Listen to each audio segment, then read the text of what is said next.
Hello, families. This is Miss Kingsberry, and I am your child's math teacher. Let me start by saying how much I am enjoying teaching your children this year. We've had a great start to the school year, a great first quarter, and even going into our second quarter. And so I just really want to continue this momentum that we've been on about mastering some of these really important sixth grade skills. So with that in mind, I am going to start giving weekly homework. So I wanted to send this video just to give you as the families a breakdown of why I'm giving the weekly homework, what are the expectations around the weekly homework, and how you can support at home. So the weekly homework will be given on Mondays or the first day of the week, because some days we're out on Monday, might be a Tuesday, but for the first day of the week, they're going to get their weekly spiral review, and it will be due on Friday.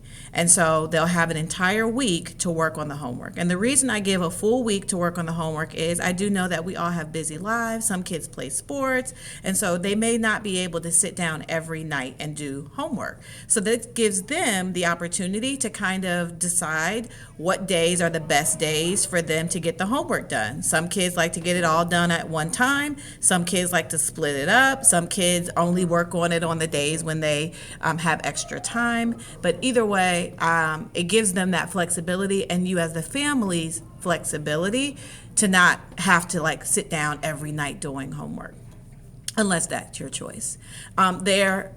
They will range from 10 to 20 questions depending on how many skills we just need to make sure that we're practicing. And definitely as the school year progresses, it will definitely push more towards 20 questions for the week, because there's a lot of topics that we're going to keep going back over.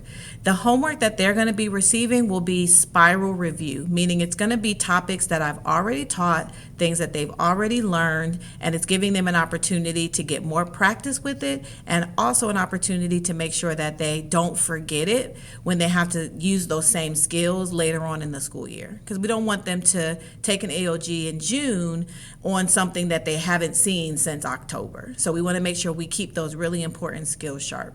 So the kids will have the opportunity to do their work right on the paper. I will be sending it home on a colored sheet. So it will come home on something other than white. So it might be a yellow paper or whatever. And it'll have the due date at the top. That way you can kind of keep track and make sure you're working on the correct one. So like the first one that I'll send home will start on Monday, and it'll be due on Friday, December the 12th. And you'll see right here at the top of the page where it's giving you that due date. So that's going to help you as a families keep track of making sure that you're using the correct one.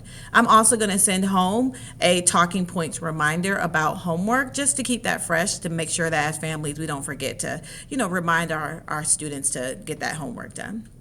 As a family, you can just support them by being that extra, listening ear, but please don't just give them answers. Now, definitely, I am big on showing work. I'm very big on them showing me their thinking. So if you're noticing that your child is just circling answers and they're not showing any work, a big way that you can support me is to say, hey, make sure you show Miss Kingsberry your thinking. She wants to see how you got that answer. And then please just try to really encourage them to try and attempt every single problem. The way the spiral reviews will work is they'll get the same questions for 3 weeks in a row. So that means week 1, week 2, and week 3, the questions will be the same, but the numbers will be different. And the reason I do that is so that if they're struggling with something in week 1, they get a chance to try it again in week 2, and even try it a third time in week 3. So hopefully by week 3, whatever they struggled with in week 1 is not a struggle anymore.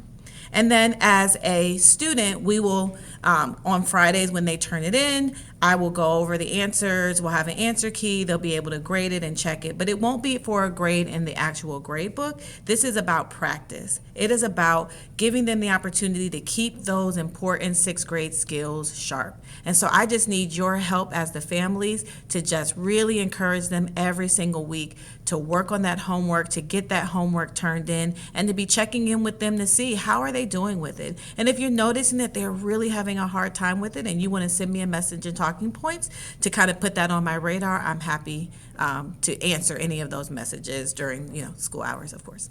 But other than that, please don't hesitate to reach out if you have any questions concerning this video. Again, I am so appreciative of all of the support that you already give, all the things that you already do, and all the ways that you show up as parents and the amazing children that you send me every single day. And again, reach out to me by email or through Talking Points if you have any questions or concerns. Have a wonderful rest of your day.